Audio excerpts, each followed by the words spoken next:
Students, a very good morning to all of you. This is Hemlata ma'am from Mother India Senior Secondary School.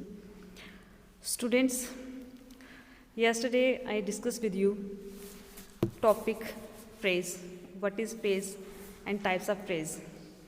So students, now I am going to start your next topic, that is clause.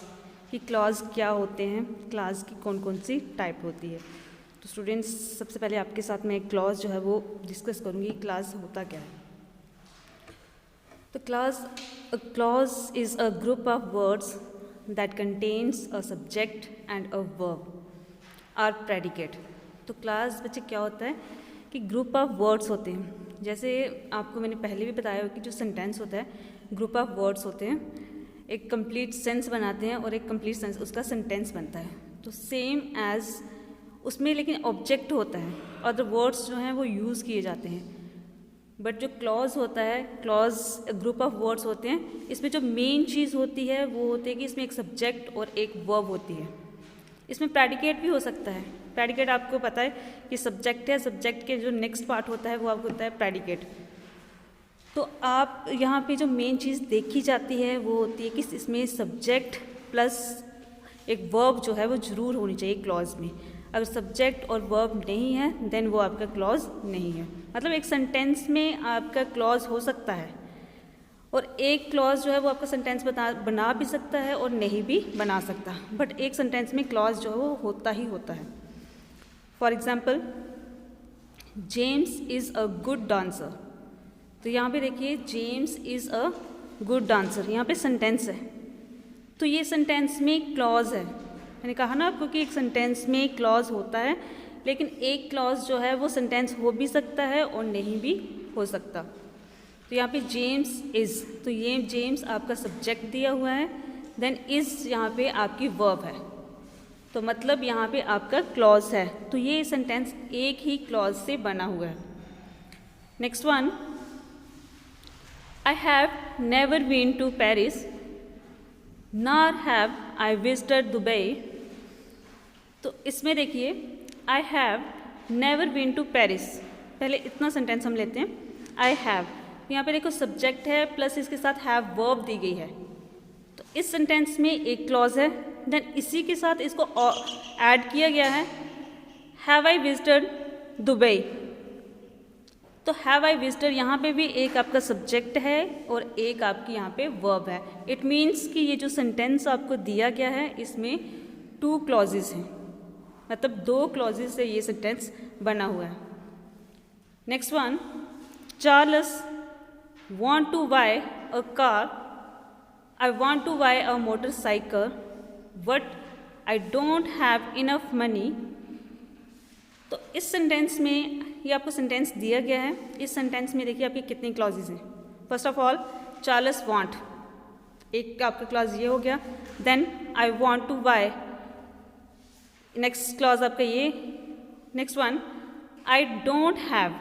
तो देखिए इस sentence में आपके 3 clause जो हैं वो दिए गए हैं. तो आई थिंक ये चीज़ आपको क्लियर हो गई कि क्लॉज, सिंपल वर्ड्स में जो क्लॉज की डेफिनेशन होती है वो होती है कि क्लॉज में आपका एक सेंटेंस और प्लस वर्ब को मिलके बनता है. हम इस तरह से भी बोल सकते हैं क्लॉज जो है सब्जेक्ट प्लस फाइनाइट वर्ब जो होती है उन दोनों को मिलकर बनता है. आप किसी भी तरह से मतलब इसको बोल सकते हो, दोनों तरीके से ये सही है. मतलब सिंपल यही होता है कि एक आपका सब्जेक्ट होना चाहिए, देन उसके साथ आपकी वर्ब जो है वो ऐड होनी चाहिए, वो आपका होता है क्लॉज. नेक्स्ट वन, कि क्लॉज की जो टाइप्स हैं वो कौन कौन सी होती हैं.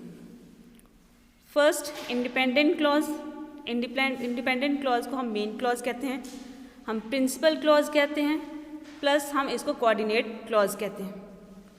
Next one is your dependent clause. तो डिपेंडेंट क्लॉज को आप सबऑर्डिनेट क्लॉज भी कहते हैं.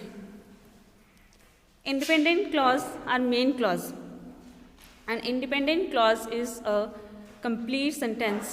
It is a group of words that has both a subject and a verb, and it also expresses a complete thought. It makes sense on its own. Independent clause जो होता है वो आपको इसके जो नाम है उसी से आपको पता चल गया होगा कि इंडिपेंडेंट क्लॉज क्या होता है। इंडिपेंडेंट मीन्स कि जिसको किसी चीज़ की नीड नहीं है, वो अपने आप में कंप्लीट है, तो वो होता है आपका इंडिपेंडेंट क्लॉज। For example,